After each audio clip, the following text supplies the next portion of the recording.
Hello students, welcome to my YouTube channel.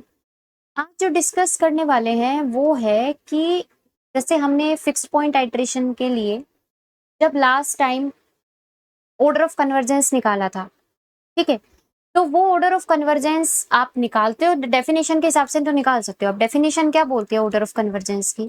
जैसे अगर मैं बात करूं, डेफिनेशन बोलती है कि आपके पास जो n+1th अप्रोक्सीमेशन का जो एरर होता है, डिवाइड में nth अप्रोक्सीमेशन की एरर की power p equal to c के इक्वल होनी चाहिए, where c is a constant. और सबसे पहली बात, यहाँ पे c एक नॉन जीरो होता है, क्योंकि अगर ये जीरो हो गया तो आपके पास n+1th अप्रोक्सीमेशन पे एरर ही जीरो हो जाएगी, ठीक है। तो इसका नॉन जीरो होना जरूरी है। दूसरी बात, c का फाइनाइट होना जरूरी है, ठीक है। तो ये आपके पास होता है। यहाँ पे जो आप ये P होता है, इसको आप बोलते हो कि ये आपका ऑर्डर ऑफ कन्वर्जेंस है, ठीक है। तो अगर मैं बात करूं यहाँ पे फिक्स्ड पॉइंट की, जैसे हमने ऑर्डर ऑफ कन्वर्जेंस का निकाले हैं सबके, न्यूटन रेफसन का भी निकाला है, ठीक है। इसका क्या बोलते हैं, फॉल्स पोजीशन का निकाला है, ठीक है। और आपने इसका सेकंड मेथड का निकाला है, ठीक है। तो ये जो बचता है order of convergence of fixed point iteration, इसको हम निकालते तो ऐसे ही हैं, ठीक है, सेम प्रोसेस रहता है। लेकिन यहाँ पे आपके पास एक शॉर्ट ट्रिक भी रहती है, ठीक है। तो वो मैं आपको दोनों चीज से एक क्वेश्चन करवा के दिखाऊंगी। पहले वो शॉर्ट ट्रिक क्या है वो जान लो। कहता है कि आपके पास मानो कि आपको एक गिवन इक्वेशन है, ठीक है।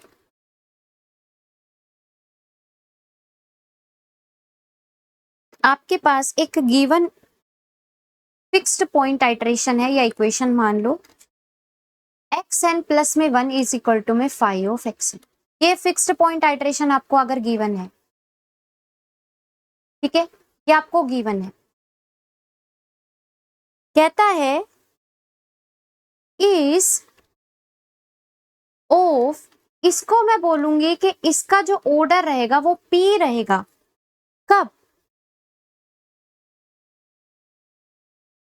इफ, या एक पॉइंट अल्फा जिस पे आप चेक कर रहे हो उस पे, किसी पॉइंट अल्फा पे इसका फिक्स्ड पॉइंट आइट्रेशन का जो ऑर्डर रहेगा वो आपके पास p रहेगा। अगर आपके पास फाई डैश अल्फा जीरो हो, phi dash double dash alpha zero हो, and so on to phi p-1th derivative भी अल्फा पे जीरो हो, लेकिन phi of p at alpha पे जीरो ना हो। मतलब आपका pth डेरिवेटिव अल्फा के ऊपर जीरो अगर नहीं होगा तो आप बोलोगे कि जो आपको ये गिवन है इसका जो ऑर्डर रहेगा वो आपका p रहेगा एक पॉइंट अल्फा पे। यही चीज है, ठीक है। अच्छा, तो यहाँ पे आपके पास ये शॉर्ट ट्रिक होती है, four short trick for fixed point iteration, ठीक है। ये आपके फिक्स्ड पॉइंट आइट्रेशन के लिए क्या होती है, एक शॉर्ट ट्रिक होती है। क्लियर? ठीक है।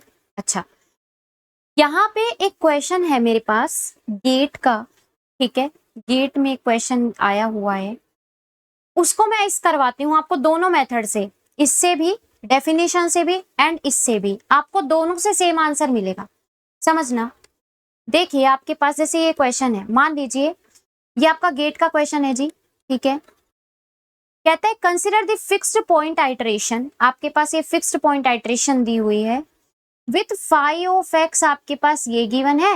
एंड यहाँ पे ध्यान रखने वाली बात है कि x आपका 2.5 से 3.5 के बीच में, यानी ये आपको एक इंटरवल दिया हुआ है, आपका जो x है वो इसी में से आना चाहिए। एंड द इंटरवल अप्रोक्सीमेशन, और जो आपका इनिशियल अप्रोक्सीमेशन है वो आपका है 3.25। आपसे कह रहे हैं इसके ऑर्डर ऑफ कन्वर्जेंस क्या होगी। यहाँ पे ऑप्शंस थे 1, 2, ठीक है, 3 एंड 4। ये आपके पास ऑप्शंस थे, आपको बताना है कि इसके पास आइट्रेशन, फिक्स पॉइंट आइट्रेशन के पास ऑर्डर ऑफ कन्वर्जेंस क्या होगी। सबसे पहले मैं इसको डेफिनेशन से करती हूँ, ठीक है। अब डेफिनेशन में आपको क्या चाहिए होता है, आपको चाहिए होता है एक एप्सिलॉन n+1, एक आपको चाहिए होता है एप्सिलॉन एन, क्योंकि उसकी पावर पी हमें देखनी होती है, और ये आपको चाहिए होता है किसी कांस्टेंट के इक्वल। तो मैं चाहती हूं कि मेरे पास ये कुछ फॉर्म निकल के आ जाए मेरे पास। उसके लिए मुझे एप्सिलॉन एन प्लस वन तो पता हो, एप्सिलॉन एन तो पता हो। एप्सिलॉन एन प्लस वन क्या होती है, आप मान लो यहाँ पे आपको एक रूट भी तो पता होना चाहिए भाई। मुझे पता है कि एप्सिलॉन एन प्लस वन मेरे पास क्या होती है, कि आप एन प्लस वनथ अप्रोक्सीमेशन में से जो एग्जैक्ट रूट होता है, अब एग्जैक्ट रूट मान लो मेरा एक्साई है, ठीक है, उसको आप माइनस करते हो। लेकिन यहाँ पे तो एक्साई जब हमें के फंक्शन के बारे में पता नहीं होता तब की बात होती है एग्जैक्ट रूट, ठीक है। लेकिन यहाँ पे अगर मैं बात करूं, यहाँ पे अगर मुझे एग्जैक्ट रूट पता चल जाए तो बात बन जाएगी। अब एग्जैक्ट रूट किसका पता होना चाहिए, आपके पास दो होता है, एक एफ एक्स इक्वल टू 0 को आप लिखते हो x equal to 5x form में, जो एक्स इसको सेटिस्फाई करता है वही एक्स इसको सेटिस्फाई करता है, जो एक्स इसका रूट होता है वही एक्स इसको सेटिस्फाई करेगा। तो क्यों ना मैं इस पे जाने से अच्छा 5x को ही एक्स के इक्वल पुट करके एक्स की वैल्यू निकाल लूं, जो जो एक्स मेरे पास आएगी उनको मैं कलेक्ट कर लूं, वही मेरे पास किसका काम करेंगे, एग्जैक्ट रूट का, ठीक है। लेकिन वो देखना पड़ेगा कि इंटरवल के अंदर आ रहे हैं या नहीं आ रहे। तो उसके लिए क्या करेंगे, देखिए आपके पास जो इक्वेशन दी हुई है फाइव ऑफ एक्स, वो आपको दी हुई है 3 प्लस में x माइनस 3 का क्यूब, है ना। यहां से अगर मैं x इक्वल टू इसके साथ इक्वेट भी तो करवाऊंगी, अगर मैंने इक्वेट करवाया तो मुझे मिला x माइनस 3 का क्यूब प्लस में x माइनस 3 माइनस में x प्लस में x माइनस 3, ठीक है, इज इक्वल टू में 0, ऐसा मिलेगा। सॉरी, कुछ ऐसा, इसको आप उस साइड लेकर जाएंगे या इसको आप इस साइड ले आइए, x minus 3 minus x minus 3 का क्यूब इज इक्वल टू में 0, ऐसा मिलेगा। आप इनमें से x माइनस 3 को कॉमन ले लो तो अंदर बचेगा ऐसा। यहां से आपके पास तीन वैल्यूज निकल कर आएंगी जो इसको सेटिस्फाई करेगी, एक तो यहीं से निकल कर आएगी 3, एक यहां से निकल कर आएगी 2 और 4। तो ये आपके पास वैल्यूज है 2, 3 एंड 4 जो इसको सेटिस्फाई कर रही है, इसको x इक्वल टू 5x को। इसका मतलब यही आपके एफ एक्स इक्वल टू 0 के रूट्स होंगे। लेकिन मुझे ध्यान देने वाली बात है, जो इंटरवल दिया हुआ है वो क्या दिया हुआ है, 2.5 से 3.5 के बीच में, नहीं।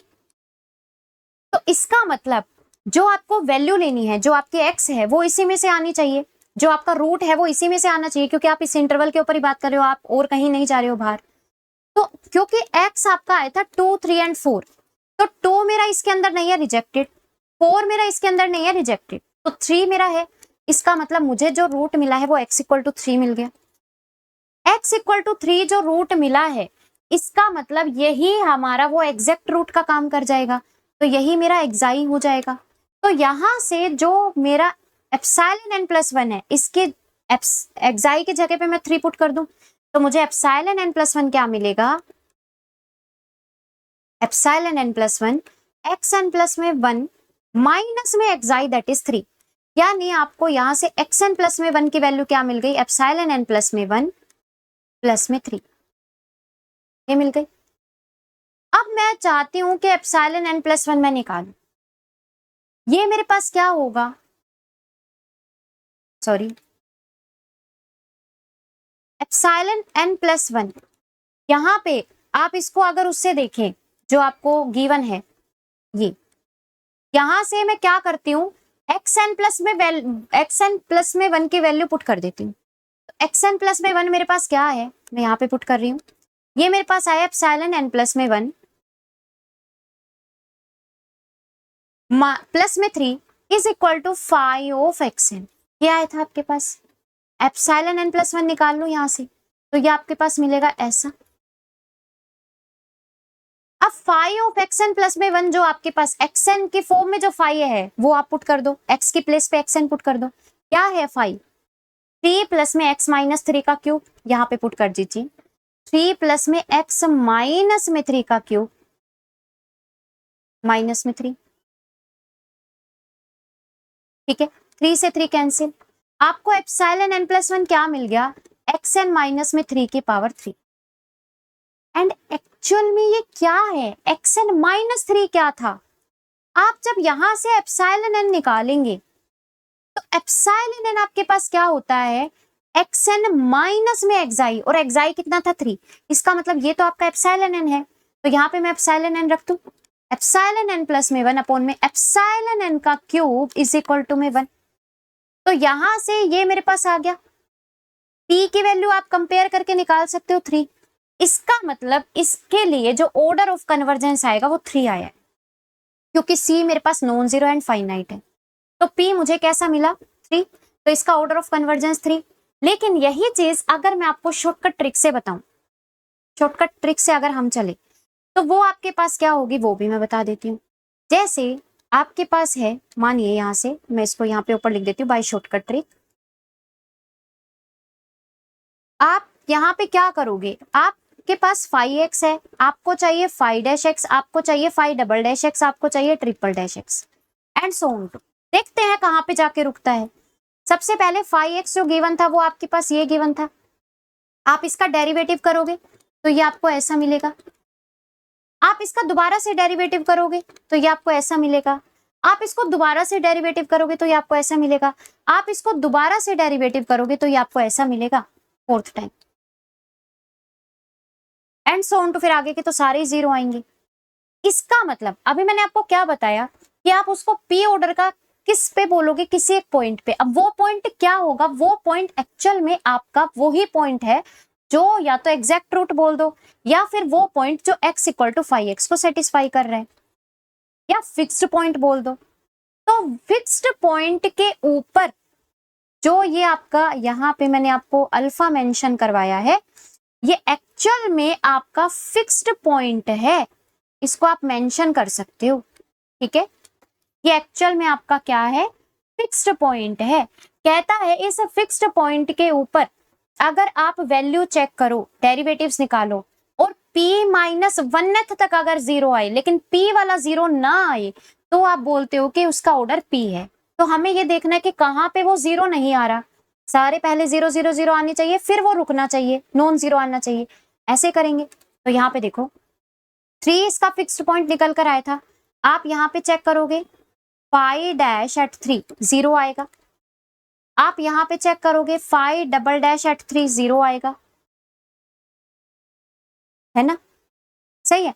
ये आपके पास क्या आ गया, 3 के ऊपर नॉन जीरो आ गया, क्या आ गया, नॉन जीरो। और अगर ये नॉन जीरो आएगा तो वही तो देखना था जो नॉन जीरो आ रहा है, कौन सा है, थर्ड वाला।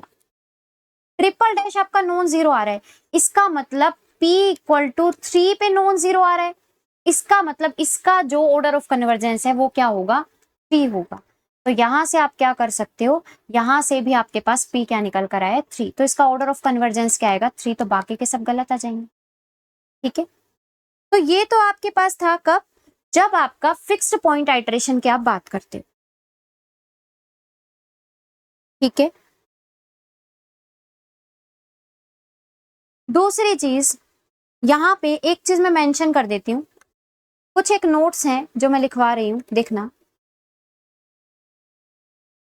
फर्स्ट है कि फिक्स्ड पॉइंट में, इन फिक्स्ड पॉइंट आइटरेशन,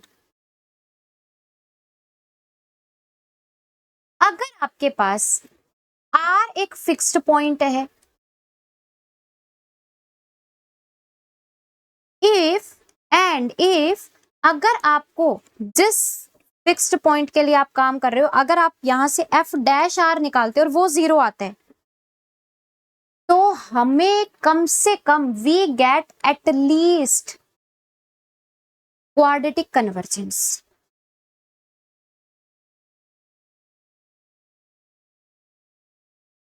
मतलब अगर पहला ही डेरिवेटिव जीरो आ गया, अभी जो मैंने आपको लिखवाया था उसमें हमने डेरिवेटिव्स की बात करी है, डेरिवेटिव्स आपका पहला ही डेरिवेटिव अगर जीरो आ गया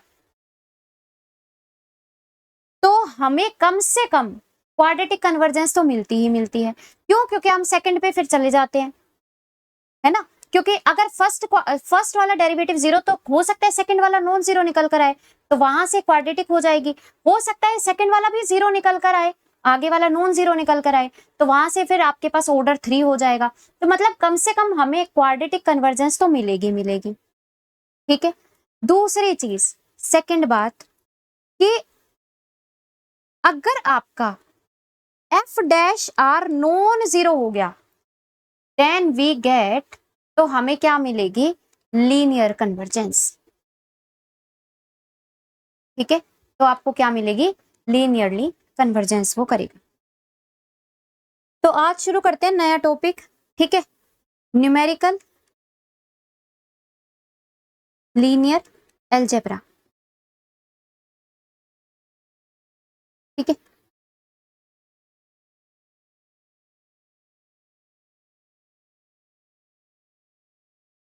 देखो एक चीज बताऊं यहां से, जैसे आपको पता है कि आपके पास सिस्टम ऑफ लीनियर इक्वेशंस दिया हुआ है ना, तो उसको आप मैट्रिक्स के फॉर्म में बनाते हो, उस पूरे सिस्टम को आप मैट्रिक्स फॉर्म में लिखते हो। कैसे लिखते हो, ए एक्स इक्वल टू बी करके, है ना। ये आपकी मैट्रिक्स होती है, ये आपका जो कॉलम वेक्टर जो, या आपको मैं बोलूं जो इक्वल में दिया रहता है वो रहती है, और ये एक्स की वैल्यूज ऐसी होती है जो आपको फाइंड आउट करनी होती है, ये आपके सॉल्यूशंस होते हैं। यही चीज है ना, यही होता है ना। जैसे यहाँ पे मान लो आपके पास एक ये मैट्रिक्स है A11 A12 and so on to A1n, A21 A22 and so on to A2n and so on to, यहां से जाओगे N1 N2 and so on to Nn। ठीक है, अब ये हो सकता है कि ये n क्रॉस n की ना होके कोई, मतलब आपके पास m क्रॉस n भी की भी हो सकती है, रेक्टेंगुलर मैट्रिक्स भी हो सकती है, कुल मिला के बात ये है। ठीक है, तो ये रेक्टेंगुलर मैट्रिक्स भी हो सकती है, आपको ये मैट्रिक्स गिवन है। ठीक है, आप क्या करते हो, इसको आप सिस्टम ऑफ लीनियर इक्वेशन को इस टाइप से लिख सकते हो, है ना। आप अपने सिस्टम ऑफ लीनियर इक्वेशन को इस टाइप से लिख सकते हो। भाई सिस्टम ऑफ लीनियर इक्वेशन यही तो होगा, ऐसा ही तो लिखा जाएगा।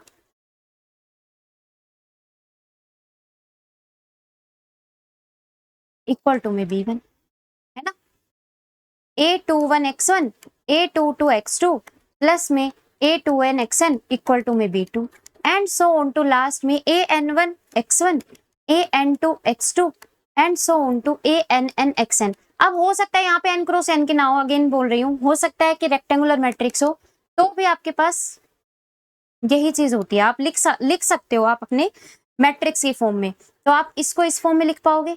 एंड यहाँ पे ये मैट्रिक्स ए हो जाती है, ये वो जो एक्स होता है जो आपको कैलकुलेट करना होता है, और ये आपका सॉल्यूशन निकल कर आता है। मतलब अगर आपके पास x1 x2 and so on to xn ऐसी वैल्यूज मिल जाती है, तो ये आपका सॉल्यूशन का काम करती है। ठीक है, और ये खैर आपका इक्वल में जो आपको दिया रहता है वो आपका। ठीक है, तो ये जो x1 x2 x3 and so on to xn जो हम कैलकुलेट करते हैं वो आपका सॉल्यूशन होता है, यही चीज है। ठीक है, ट्रायंगुलर मैट्रिक्स के बारे में जानते हो, है ना, ट्रायंगुलर मैट्रिक्स के बारे में जानते हो, पता है। एक होती है अपर ट्रायंगुलर, एक होती है लोअर ट्रायंगुलर, एक होती है स्ट्रिक्टली अपर, एक होती है स्ट्रिक्टली लोअर, यही होती है।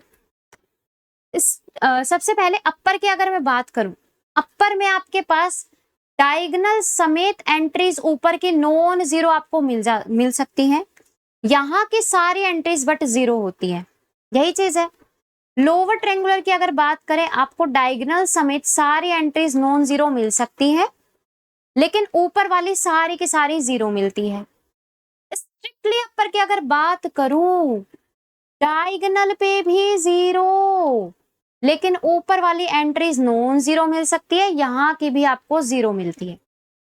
और स्ट्रिक्टली लोअर की बात करूं, डायगोनल पे सारी एंट्री जीरो, यहाँ पे आपको नॉन जीरो मिल सकती है और बाकी की सब जीरो मिल सकती है। ये आपके पास upper, strictly upper, lower and strictly lower था।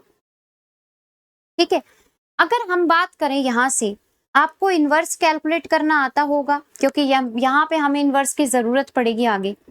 ठीक है, तो 2 क्रॉस 2 की मैट्रिक्स का इनवर्स तो आपको पता है कैसे निकालते हैं। जैसे मान लीजिए आपके पास एक मैट्रिक्स है ABCD, है ना। इसका अगर मैं बोलूं इनवर्स निकालो तो कैसे निकालोगे? आप सबसे पहले निकालोगे इसका डिटर्मिनेंट, उसके बाद इन प्लेसेस को तो कर देते हो इंटरचेंज। ए का डी बन जाता है, डी का ए बन जाता है, और ये जो आपके पास बी और सी आते हैं इनके आप साइन चेंज कर देते हो, और ये आपके पास क्या निकल कर आता है? इस मैट्रिक्स का इनवर्स। यही है। लेकिन ये तो हमारे पास शॉर्टकट है 2x2 का। अगर मैं यहां से बात करूं shortcut method to calculate 3x3 matrix inverse, वो आपके पास क्या होता है वो भी जानो। जैसे मान लो आपके पास कोई मैट्रिक्स है, a matrix, A B C D E F G H I, ठीक है, ये आपके पास मैट्रिक्स है। आपको मैं बोल रही हूं इसका इनवर्स निकालो। अब इनवर्स निकालना ऐसे लगेगा कि भाई पहले इसका एडजॉइंट निकालो, फिर उस एडजॉइंट को बनाना, मतलब एडजॉइंट पहले बनाना माइनर से, है ना।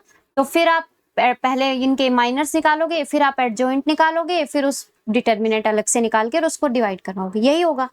यहाँ पे आप क्या करोगे? सबसे पहले आपको काम करना है डिटर्मिनेंट ऑफ ए कैलकुलेट करने का, ठीक है। सबसे पहले आपको काम करना है डिटर्मिनेंट ए कैलकुलेट करने का।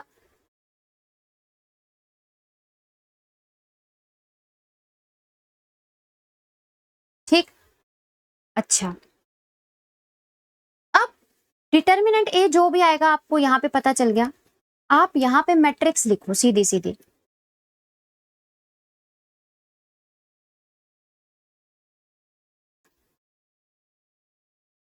ठीक है, लिखी। इस मैट्रिक्स को ऊपर वाले को अलग, साइड वाले को अलग, ध्यान देना ये, और ये 3x3 के लिए है, ठीक है। इसमें आप इसको आगे बढ़ाओ, इसको भी आगे बढ़ाओ। अब ये जो आपने लिखा है ना ए बी, इसको यहां पे लिख दो ए बी। ये जो आपने लिखा है डीई, इसको यहां पे लिख दो डीई। ये जो आपने लिखा है जीएच, इसको यहां पे लिख दो जीएच। सेम काम नीचे की तरफ, ये जो आपने एडी लिखा है ये यहां पे लिखो एडी। बीई जो लिखा है उसको यहां पे लिखो, सीएफ जो है उसको यहां पे लिखो, एडी जो है उसको यहां पे लिखो, बीई जो है उसको यहां पे लिखो। आया? ये आपके पास मैट्रिक्स थी, देखना ध्यान से। कुछ नहीं किया, मैट्रिक्स के पहली जो 2 रोज थी उनको उठा के यहाँ पे इसके नीचे और पुट कर दिया। मैट्रिक्स के जो 2 कॉलम्स थे, फर्स्ट 2 कॉलम, उनको उठा के यहाँ पे पुट कर दिया, और मैट्रिक्स का जो ये वाला पार्ट था वो हमने यहाँ पे उठा के पुट कर दिया। कुछ नहीं किया, बस यही काम किया है, ठीक है। तो ये करने के बाद अब आप क्या करोगे? अब आपको यहाँ पे ए इनवर्स जो चाहिए वो आपका होगा डिटर्मिनेंट ऑफ ए। अंदर जो मैट्रिक्स के अंदर आएगा वो इसको क्रॉस मल्टीप्लाई करोगे तो ई आई माइनस में एफ एच, ठीक है। फिर जब आप ऐसे चलोगे, मतलब जब आप राइट की तरफ चल रहे हो, तब आपको जो अपनी एंट्रीज लिखनी है इनवर्स में वो ऐसे लिखनी है। क्यों? क्योंकि हमें पता है ए इनवर्स में क्या होता है, एडजॉइंट मैट्रिक्स जो आप निकालते हो वो एक्चुअल में ट्रांसपोज से निकल कर आती है ना। तो यहाँ पे आप इसका जब कैलकुलेट करोगे F G minus I D, तो आप यहाँ पे लिखना सेम तरीके से डी एच माइनस में जीई। फिर आप इसको क्रॉस मल्टीप्लाई करोगे तो ये आपको मिलेगा एच सी माइनस में बी आई। फिर इसको करोगे तो आई ए माइनस में सी जी, नीचे की तरफ जाना है। अगर आप इसमें ऐसे जा रहे हो तो अपनी इनवर्स में नीचे वाली में जाना है, ठीक है। बी जी माइनस में A H, B F minus में E C, C D minus में A F and A E minus में बी डी। ये जो आपके पास निकल कर आएगा ये आपका ए का इनवर्स निकल कर आएगा। बात समझ आई? बोलो।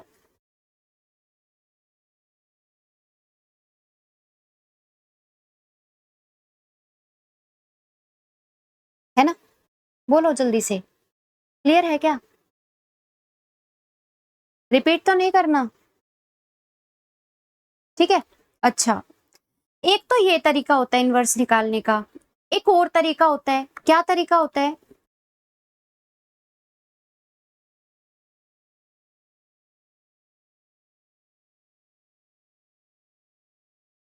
देखना, चलो अब देखो दूसरा मेथड की अगर मैं बात करूं यहां से, तो इसको आप कैसे निकाल सकते हो? जैसे मान लो आपके पास ये मैट्रिक्स है A B C D E F G H I, मानो ये आपके पास मैट्रिक्स है, ठीक है? आपको क्या चाहिए? इसका इनवर्स चाहिए। तो आप क्या लिखोगे यहाँ पे? जो आपका वो होता है ना ऑपरेशन वाला, जिसपे आप रोज के ऊपर ऑपरेशंस लगाते हो, वो वाला मेथड है। आप इसको ऐसे लिखते हो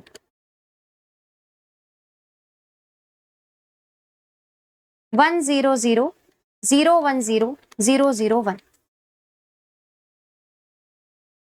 ठीक है? ये आपकी आई है, सॉरी ये आपकी ए है और ये आपकी आइडेंटिटी है। आप इसको ऐसे भी लिख सकते हो।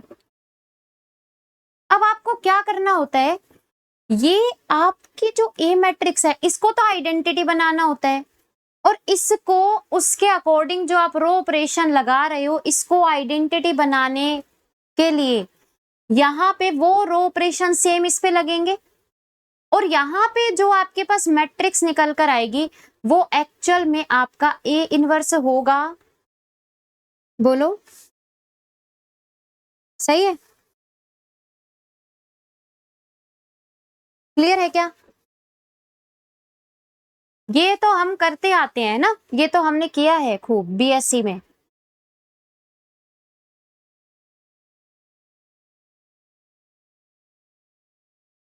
क्लियर है क्या? बोलो।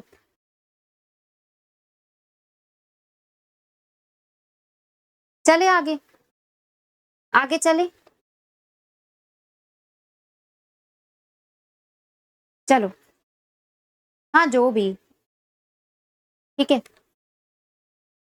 फिर आता है एलयू डिकम्पोजिशन। अब ये क्या होता है, ये देखो,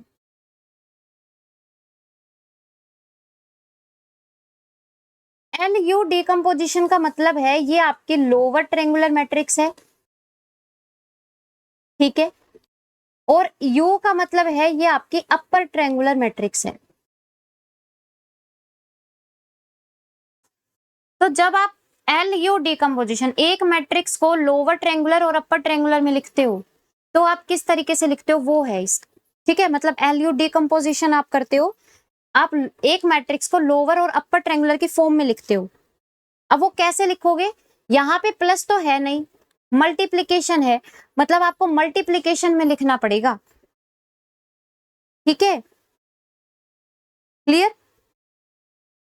जैसे इसका मैं सीधा एक क्वेश्चन आपको करवाती हूँ, उसके बाद मैं आगे चलूंगी। फॉर एग्जाम्पल एक छोटा सा एक एग्जाम्पल लेते हैं। मान लो आपके पास एक मैट्रिक्स है ए 2 3 1 1 2 3 और यहाँ पे है 3 1 2। मान लो ये आपके पास मैट्रिक्स है, ठीक है? मान लो ये आपके पास मैट्रिक्स है, इसको हमें एलयू डिकम्पोजिशन करना है, मतलब लोअर इनटू में अपर ट्रायंगुलर की फॉर्म में लिखना है। मैं क्या करती हूँ, यहां से इसको इक्वल में एक लोअर ट्रायंगुलर मैट्रिक्स मान लो, एक अपर ट्रायंगुलर मैट्रिक्स मान लो। अब एक चीज देखो, आप लोअर ट्रायंगुलर मैट्रिक्स में कोशिश करो कि या तो लोअर ट्रायंगुलर मैट्रिक्स की सारी जो डायगोनल एंट्रीज है वो 1 मान लो, या फिर अपर ट्रायंगुलर मैट्रिक्स की 1 मान लो। उससे क्या होगा, कैलकुलेशन आसान हो जाएंगी, ठीक है? आप ऐसा भी कर सकते हो कि अगर आप किसी को भी 1 नहीं मानते तो मत मानो, यहाँ पे आप जैसे आपने मान लो, आप ऐसा भी ले सकते हो कि ये आपका अल्फा 1 1 हो गया 0 0, alpha 2 1 alpha 220, alpha 31, alpha 32, alpha 33, ये आपकी हो गई लोअर। अपर के लिए आप ऐसा ले लो, beta 11, beta 12, beta 13, 0, beta 22, beta 23, 0, 0, beta 33। आप ऐसे भी ले सकते हो, आप ऐसे भी ले सकते हो।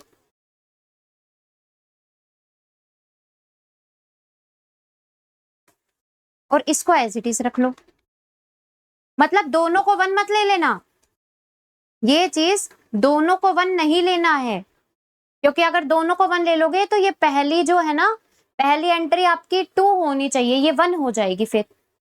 ठीक है, तो आप कभी भी ऐसे नहीं ले सकते हो, दोनों को 1 नहीं ले सकते हो। एक अगर मैट्रिक्स में आपने डायगोनल एंट्रीज 1 बना दी, चाहे तो लोअर में चाहे अपर में, तो दूसरी जो आप ले रहे हो उसमें आपको हमेशा डायगोनल एंट्रीज अलग लेनी पड़ेगी, मतलब 1 नहीं लेना है। ठीक है, वो एंट्रीज आपको फिर कैलकुलेट करनी पड़ेंगी, तो आप ऐसे भी ले सकते हो।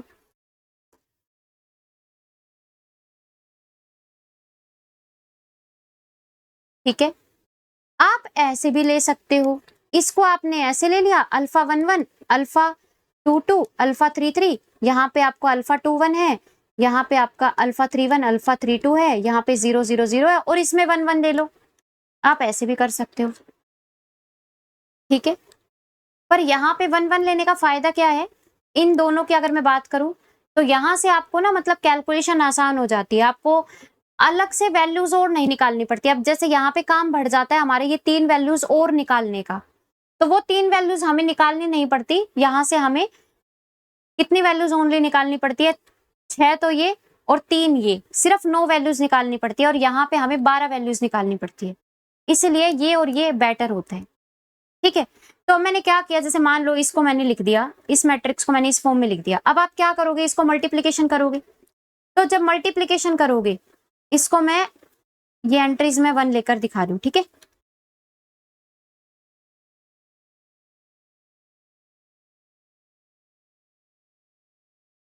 वन वन वन, तो जब आप इसको मल्टीप्लीकेशन करोगे तो ये आपको मिलेगा बीटा 11, ये आपको मिलेगा बीटा 12, ये आपको मिलेगा बीटा 13, है ना, ये आपको मिलेगा अल्फा 21 बीटा 11, ये आपको मिलेगा अल्फा 21 बीटा 12 प्लस में बीटा 22, यही मिलेगा, देखते जाना एक बार।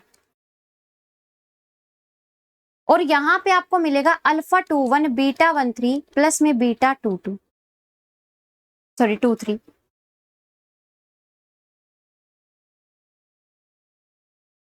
ठीक है, फिर आप इसको इससे करवाओगे तो ये आपको मिलेगा अल्फा 31 बीटा 11, फिर आप इसको इससे करवाओगे तो ये आपको मिलेगा अल्फा 31 बीटा 12 प्लस में अल्फा 32 बीटा 22, और ये आपको मिलेगा alpha 31 beta 13, alpha 32 beta 23 plus में बीटा 33, ये आपको मिलेगा जी। ये आपकी आई है एल इंटू यू करने पे। अब आपको यहां से कंपेयर करवाना है एंट्रीज को, बस और कुछ भी नहीं करना। तो बीटा 11 आपके पास 2 आया, बीटा 12 आपके पास 3 आया, और बीटा 13 आपके पास 1 आ गया कंपैरिजन करवाने पे। यहाँ पे अगर आप बीटा 11 आपको मिल चुका, अल्फा 21 अगर आप निकालोगे तो ये आपके पास 1 है, यानी अल्फा 21 इंटू में बीटा 11 इक्वल टू में 2 है, यानी अल्फा 21 भी निकल गया 1। बोलो, ठीक है। सेम तरीके से यहाँ पे आपको अल्फा 21 मिल चुका, बीटा 12 आपको मिल चुका, और आपको बीटा 22 निकालना है, तो बीटा 22 यहां से निकल जाएगा, 2 माइनस में अल्फा 21 इंटू में बीटा 12, तो ये आपको क्या मिला माइनस का 1, तो बीटा 22 मिल गया। इसी तरीके से यहाँ पे ये निकाल लोगे, यहाँ पे आपको अल्फा 21 पता है, यहाँ से आपको बीटा 13 पता है, आपको बीटा 23 पता चल जाएगा, है ना। तो ये वैल्यूज आपको सारी की सारी निकालनी है और यहाँ पे पुट कर देनी है। तो जो आपका एल आएगा उसमें आपको अल्फा की वैल्यू पुट कर देनी है, जो आपका ये आएगा यू, इसमें आपने बीटा की वैल्यूज पुट कर देनी है। तो आपको यहाँ से क्या मिलेगा, एल इंटू यू में आपने डिकम्पोज कर दिया। बात समझ आई? बोलो।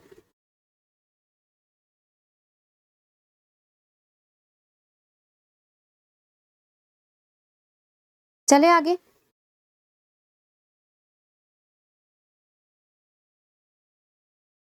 अब आपके पास शुरू होती है, ये तो थी एलयू डिकम्पोजिशन की बात। अब आपके पास जो शुरू होती है, इसको थोड़ा सा एलयू डिकम्पोजिशन को थोड़ा सा और एक एक चीज और मैं बताऊंगी, लेकिन कुछ पढ़ने के बाद, मतलब कुछ एक टॉपिक्स कवर करने के बाद, ठीक है। अब जो शुरू होता है वो देखिए, यहां पे आती है हमारे पास कुछ नॉर्म्स, नॉर्म ऑफ मैट्रिक्स।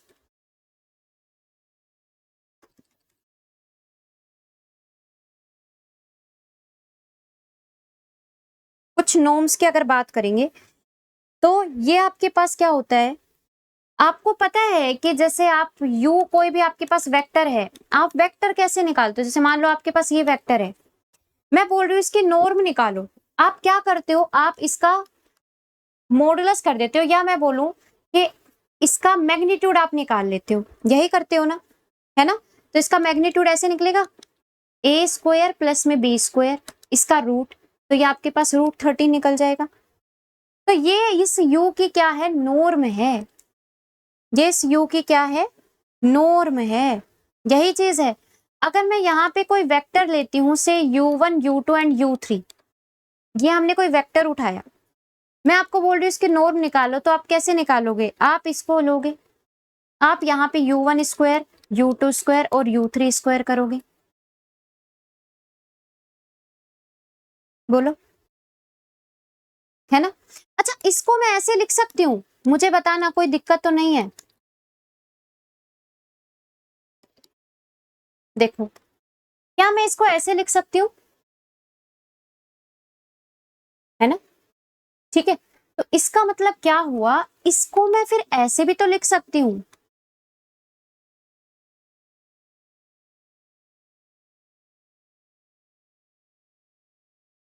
है ना, और इसका पूरे का रूट, देख लो। तो ये जो मेरे पास कहलाती है ना, इसको हम बोलते हैं यूक्लिडियन नॉर्म। इस नॉर्म को हम क्या बोलते हैं, यूक्लिडियन नॉर्म।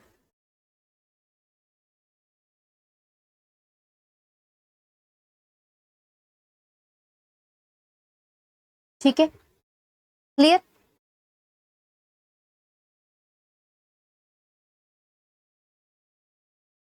चलो आगे देखिए।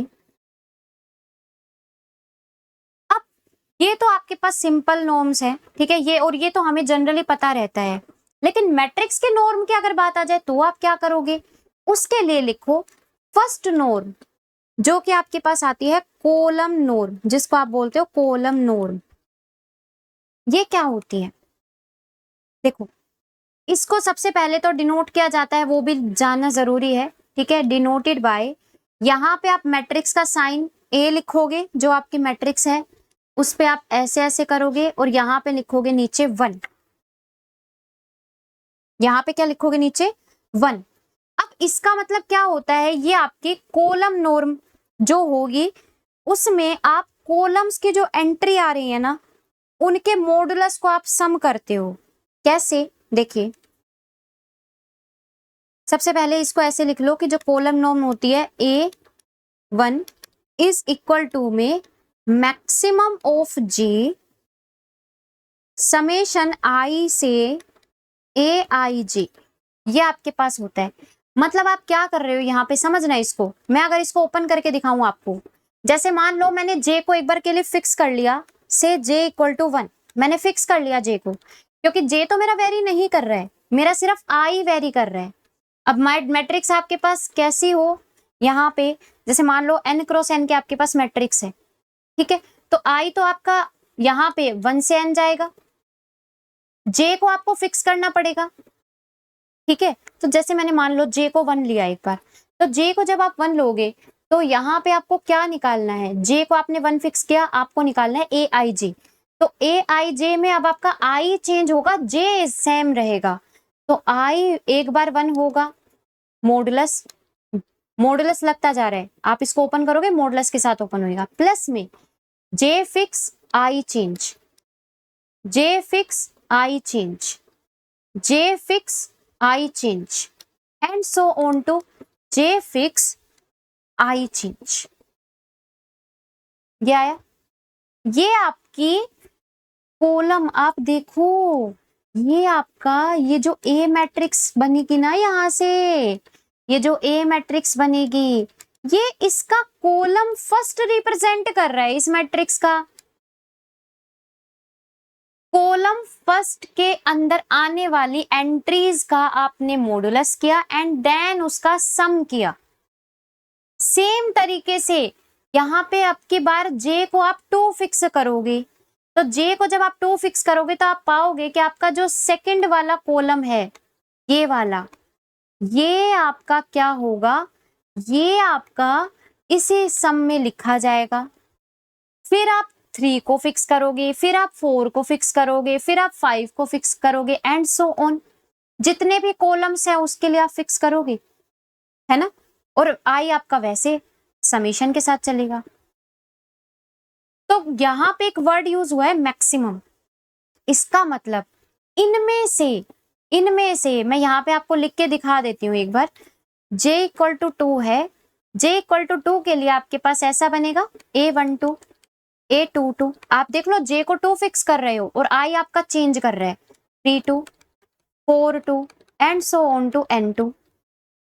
फिर आप जब j3 फिक्स करोगे तो उस केस में क्या बनेगा a13 a23 a33 a43 and so on to an3 and so on. आप ऐसे चलते जाओ, j आपने मान लो n फिक्स कर लिया तो ये आपके पास बनेगा a1n a2n and so on to ann। ये आपके पास बना। कहता है कि इनमें से ये जो सारे के सारे सम आपके पास जो निकल कर आए हैं, इनमें सबसे मैक्सिमम वैल्यू, जैसे मान लो यहाँ पे से अल्फा 1, यहाँ पे मान लीजिए कि आपकी अल्फा 2 आई है, ये अल्फा 3 आई है एंड सो ऑन टू ये आपकी मान लीजिए अल्फा n आई है। कह रहे आपको यहां से मैक्सिमम इकट्ठा करना है alpha 1 alpha 2 and so on to alpha n में से कि इनका मैक्सिमम क्या होगा। वो जो मैक्सिमम आप निकालोगे एक्चुअल में वही आपकी कॉलम नॉर्म कहलाएगी। लेकिन याद रखना मॉडुलस के साथ आपको ये चीज करनी है, मतलब ये देख रहे हो ना मॉडुलस लगा हुआ है, ये चीज आपको हमेशा याद रखनी है। सिंपली ऐड नहीं करना है, मॉडुलस के साथ करना है, ठीक है। तो इनमें से जो आपको मैक्सिमम मिलता है वो आपकी क्या कहलाती है, वो आपकी कहलाती है नॉर्म, कॉलम नॉर्म, ठीक है। नॉर्म ऑफ मैट्रिक्स ए, क्या बोल सकते हो कॉलम नॉर्म जो होती है वो, ठीक है। दूसरी चीज एक होती है रो नॉर्म। अब रो नॉर्म में भी सेम काम होता है, जैसे आप कॉलम के लिए करते हो वैसे ही, लेकिन यहाँ पे इसकी जो डिनोट करने की होती है ना वो थोड़ी सी डिफरेंट होती है। इसको आप डिनोट करते हो बाय ए इन्फिनिटी, ठीक है। और ये आपके पास सेम जैसे कॉलम मैट्रिक्स का काम होता है ना, वैसे ही जैसे आपकी कॉलम नॉर्म होती है वैसे ही होता है। यहाँ पे आपकी बार आपका फिक्स क्या हो जाता है, अब की बार आपका आई फिक्स हो जाएगा और जे आपका वेरी करेगा 1 से लेके n AIG, ठीक है। मतलब अगर मैं यहाँ पे जैसे i इक्वल टू 1 की अगर मैं बात करूं, मैंने i इक्वल टू 1 फिक्स कर दिया तो ये आपके पास समेशन क्या बनेगा, i1 फिक्स किया, j आपका वेरी करेगा तो a11 a12 and so on to a1n। क्या करना है, मॉडुलस भी अप्लाई करना है, ठीक है। जब आप i2 फिक्स करोगे तो ये आपको मिलेगा a21 a22 a23 and so on to a2n। और जैसे जैसे आप i बढ़ते जाओगे, आपने i को n फिक्स कर लिया तो ये आपको मिलेगा n1 n2 and so on to nn। मान लो ये आपके पास अल्फा वैल्यू है अल्फा 1, ये आपके पास alpha 2 and so on to ये आपके पास अल्फा n है। आपको क्या करना है, इनमें से जो सबसे मैक्सिमम आएगा, जो आपके पास सबसे मैक्सिमम आएगा वही आपका क्या होगा, वही आपकी रो नॉर्म कहलाएगी। बात समझ में आ रही है? रो नॉर्म एंड कॉलम नॉर्म क्या है?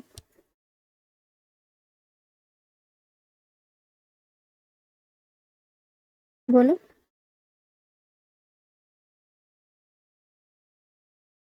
ठीक है, अब यहाँ पे अगर मैं बात करूं कि ये जैसे आपके पास यूक्लिडियन नॉर्म जो होती है वो एक्चुअल में हमने पढ़ी तो किसके लिए है, जैसे कोई वेक्टर के लिए पढ़ी है, लेकिन ऐसे मैट्रिक्स के लिए तो कभी नहीं पढ़ी।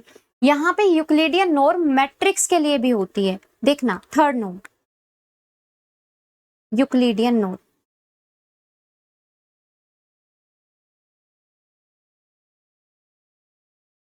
इसको आप डिनोट करते हो, ए के नीचे लगा देते हो ई, और ए का मतलब यहां से यूक्लिडियन समझ लो। ठीक है, और ये आपके पास सेम जैसे वेक्टर के लिए आप बताते हो ना, वैसे ही आप लिखते हो इसको। कैसे? समेशन आई से जे, ए आई जे का स्क्वायर, मॉडुलस का स्क्वायर, और इसके पावर 1/2। मतलब आपके पास जो भी मैट्रिक्स है उसमें आने वाली सारी एंट्रीज का मॉडुलस करके, उनका स्क्वायर करके, उनका सम करके, और उसका रूट लगा के जो आपके पास निकल कर आएगा वो नॉर्म निकल कर आएगा। जैसे फॉर एग्जाम्पल, एक छोटा सा एग्जाम्पल देती हूँ, A11, A12, A21, A22, ये आपके पास समझ लो मैट्रिक्स है। मैं आपको बोल रही हूँ यूक्लिडियन नॉर्म निकालो, तो आप क्या करोगे, आप ये जितनी भी एंट्रीज आ रही है इनका मॉडुलस का स्क्वायर करो, सम कर दो सबका, और इसका लगा दो रूट। ये जो आपके पास निकल कर आती है ये आपकी निकल कर आती है यूक्लिडियन नॉर्म। बात समझ आ रही है? बोलो।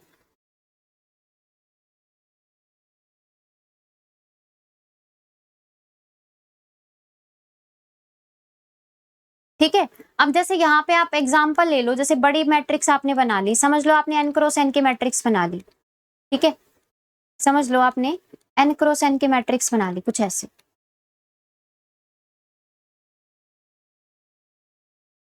तो यहाँ पे आप क्या बोलोगे, जो यूक्लिडियन नॉर्म निकल कर आएगी वो क्या आएगी? सबसे पहले तो लगा दो रूट बड़ा सारा, फिर यहाँ पे A11 मॉडुलस का स्क्वायर, A12 मॉडुलस का square, and so on to, and so on to A1n modulus का स्क्वायर, प्लस में A21 के मॉडुलस का स्क्वायर, A22 के मॉडुलस का square, and so on to A2n modulus का स्क्वायर। आगे चलते जाओगे चलते जाओगे चलते जाओगे, AN1 मॉडुलस का स्क्वायर, AN2 मॉडुलस का square, and so on to ANn modulus का स्क्वायर। ये जो आपके पास निकल कर आएगा इसका पूरे का रूट, ये आपके पास यूक्लिडियन नॉर्म होती है। बिल्कुल। ठीक है, एक और नॉर्म है। ठीक है, और ये नॉर्म ना आगे चल के मतलब मोस्ट इंपोर्टेंट काम करती है। इस नॉर्म को मैं अभी नहीं बताऊंगी क्या है, पहले आप बस लिख लो वन मोर नॉर्म।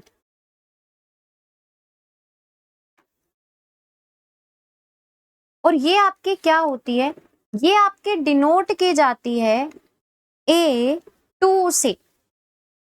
ठीक है, और इसका मतलब होता है क्या कि यहाँ पे maximum eigen value of A transpose into में A, और उसका हाफ, पावर हाफ यानी रूट, या मैं इसको ऐसे भी लिख सकती हूं कि root of maximum eigen value of A transpose A। ये जो आपके पास निकल कर आती है ये आपकी एक और नॉर्म होती है। ठीक है, बोलो, क्लियर है? अब जैसे मैंने ये आपको सारी जो डेफिनेशन करवाई है इनका एक एग्जांपल देख लेते हैं, एक ही एग्जांपल से सब कुछ निकालना सीख जाएंगे। ठीक है, देखो एग्जांपल नंबर फर्स्ट। जैसे मानो आपके पास एक मैट्रिक्स है 1 2 3 4 5 6 7 8 9, समझ लो यही आपके पास मैट्रिक्स है। मैं बोल रही हूं आपको कि आप निकालो ये क्या होती है, कॉलम नॉर्म। मैं आपको बोल रही हूँ आप निकालो ये क्या होती है? रो नॉर्म। मैं आपको बोल रही हूँ आप निकालो ये क्या होती है? Euclidean norm. और मैं आपको बोल रही हूँ आप ये निकालो। ठीक है, तो आप क्या करोगे? सबसे पहले हम चलते हैं फर्स्ट यानी इस पे। ये क्या होती है? कॉलम। कॉलम में क्या करोगे आप? इसका मॉडुलस सम, मॉडुलस सम, मॉडुलस सम। सबसे मैक्सिमम जो वैल्यू देगा वो ही आपका क्या कहलाएगा? नॉर्म। तो आपको चाहिए मैक्सिमम ऑफ व्हाट? क्या? 147। अब सारे प्लस के हैं, पॉजिटिव है, तो मैंने एज इट इज लिख दिए। मॉडुलस लगाओगे, मॉडुलस लगा के भी सेम आएगा। 2 + 5 + 8, 3 + 6 + 9। देख लो। अरे मैक्सिमम क्या होगा? साफ साफ दिख रहा है, साफ साफ दिख रहा है ना? तो जो आपका मैक्सिमम निकल कर आएगा वो आपका क्या निकल कर आएगा? 3 + 6 + 9 दैट इज 18। तो ये आपकी क्या निकल कर आएगी? Column norm. ठीक है, अगर बात करें यहाँ पे किसकी? रो नॉर्म की। तो रो नॉर्म क्या होती है? अगेन आप क्या करोगे? अब की बार रोज के अंदर आने वाले एलिमेंट्स का मॉडुलस और उसका सम। तो फर्स्ट रो में 1 + 2 + 3, सेकंड में 4 + 5 + 6, थर्ड में 7 + 8 + 9। मैक्सिमम कौन सा है? मैक्सिमम हमें निकालना है। मैक्सिमम तो ये है 7 + में 8 + में 9। नहीं क्या 24 आ जाएगा? देख लो, है ना? तो आपके पास जो रो नॉर्म निकल कर आई है वो कितनी आ गई? 24। ठीक है, दूसरी चीज अगर मैं यहाँ पे बात करूं यूक्लिडियन नॉर्म की, तो वो क्या होता है? रूट लगा दिया बड़ा सारा मैंने पहले ही। स्क्वायर भी करना है साथ साथ। 1 + में 4 + में 9, 16 + में 25 + में 81, ओ सॉरी 36।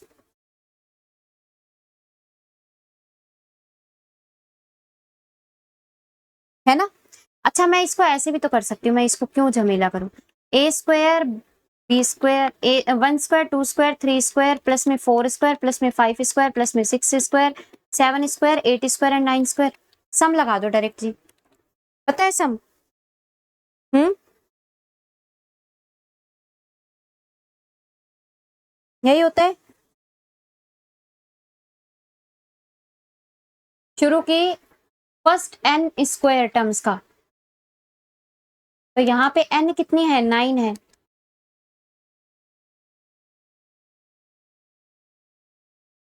और इसका क्या आएगा? रूट आएगा। रूट भी चल रहा है साथ साथ, देख लो।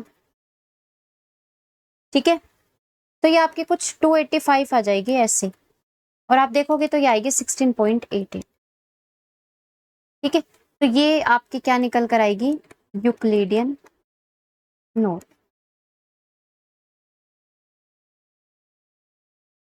ठीक है जी। अब अगर मैं बात करूं इसकी,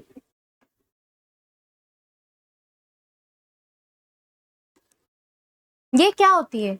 ये होती क्या है? Eigen values, maximum eigen value of A transpose into में ए और इसका रूट, यही होती है आपके पास। अब ये ए ट्रांसपोज ए आप निकालोगे पहले, मतलब आपको क्या करना है? इसका ट्रांसपोज करना है, उसको मल्टीप्लाई करवाना है ए से, देन उसके आइगन वैल्यूज कैलकुलेट करनी है और उसके मैक्सिमम आइगन वैल्यू निकालनी है। कर लोगे? इसको छोड़ दो, ये आपका होमवर्क है। ठीक है, ये आपका होमवर्क है, इसको कैलकुलेट करना। अब आता है आपका, अब जो शुरू होता है वो आपके आते हैं सॉल्यूशन ऑफ लीनियर सिस्टम्स।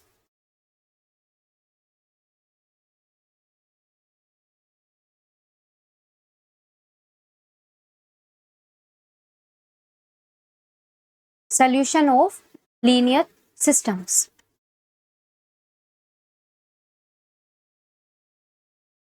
अब एक आपके पास इसमें फिर वही डायरेक्ट मेथड होता है, एक आपके पास आइटरेटिव मेथड होता है। ठीक है, डायरेक्ट मेथड में तो हम क्या करते हैं? हमें एक फाइनाइट नंबर ऑफ स्टेप्स के बाद सॉल्यूशन हमारा मिल जाता है, लेकिन आइटरेटिव में हमें क्या करना पड़ता है, एक अप्रोक्सीमेट सॉल्यूशंस की सीक्वेंस बनती है और फिर वो हम देखते हैं कि वो कन्वर्ज कर रही है, क्या कर रही है, ठीक है। उसके बाद हमें पता चलता है कि भाई वो इनफाइन, जब हम मतलब बहुत सारे स्टेप्स करते हैं उसके बाद हम अपने सॉल्यूशंस पे पहुंचते हैं, नंबर ऑफ आइटरेशंस के बाद हम सॉल्यूशन पे पहुंचते हैं। तो ये आपका लीनियर सिस्टम को सोल्व करने के दो तरीके होते हैं, वही सेम। एक होता है डायरेक्ट मेथड, लिख लो इसमें, ठीक है। जो डायरेक्ट मेथड होता है उसमें आप करते हो these method produce the exact solution. ये आपको एग्जैक्ट सॉल्यूशन बताते हैं after a finite number of steps. और किस में बताएंगे, क्योंकि लीनियर सिस्टम की बात कर रहे हैं, तो ये बताते हैं ax इक्वल टू बी में, ठीक है। दूसरा मेथड होता है आइटरेटिव मेथड, ठीक है। These methods give a sequence, ये हमें क्या देता है, एक सीक्वेंस देता है अप्रोक्सीमेट सॉल्यूशंस की, विच कन्वर्जेस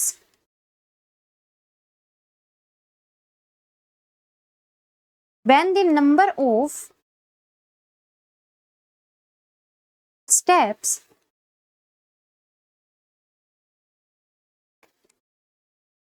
tends to infinity, ठीक है। अच्छा, एक चीज और, डायरेक्ट मेथड में आपके पास दो मेथड्स आते हैं, ठीक है। एक्चुअल में तीन आते हैं। एक आपके पास होता है गोस एलिमिनेशन, दूसरा आपके पास होता है गोस जॉर्डन, ठीक है। ये ऑलरेडी हम पढ़ चुके होते हैं, मतलब हम यहाँ पे जब लीनियर अलजेब्रा पढ़ते हैं ना, वहां से हमें इनका पता चल जाता है कि भाई ये कैसे निकालते हैं, ठीक है। और तीसरा होता है ये लोअर अपर डिकम्पोजिशन, ठीक है। तो यहाँ पे इनमें डायरेक्ट मेथड में भी हमें पढ़ना है, मैं थोड़ा सा बता दूंगी आपको क्या करना है। और आइटरेटिव मेथड में तो खैर दो ही मेथड्स होते हैं आपके, एक होता है गोस क्या बोलते हैं इसको, जॉर्डन, ठीक है। और एक आपका होता है गोस सीडल, ठीक है। ये आपके पास होते हैं। तो सबसे पहले लिखिए डायरेक्ट मेथड में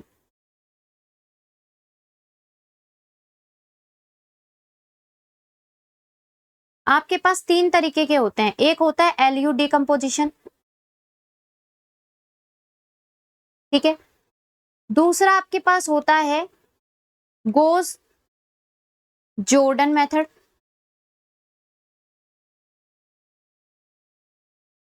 तीसरा आपके पास होता है गोस एलिमिनेशन,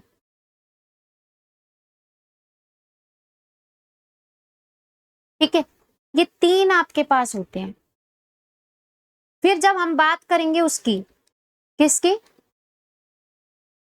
आइटरेटिव मेथड की, तो आइटरेटिव मेथड्स में हमारे पास क्या होते हैं, आइटरेटिव मेथड में हमारे पास होता है, एक होता है गोस जैकोबी एलिमिनेशन, ठीक है, या गोस जैकोबी मेथड कर लो इसको सिर्फ। दूसरा आपके पास होता है गोस सीडल,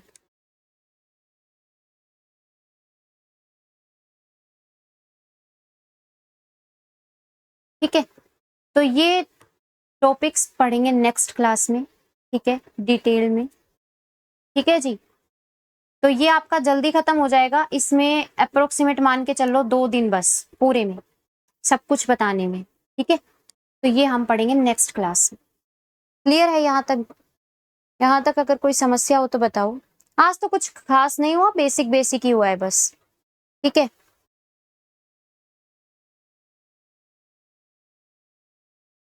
ठीक है जी।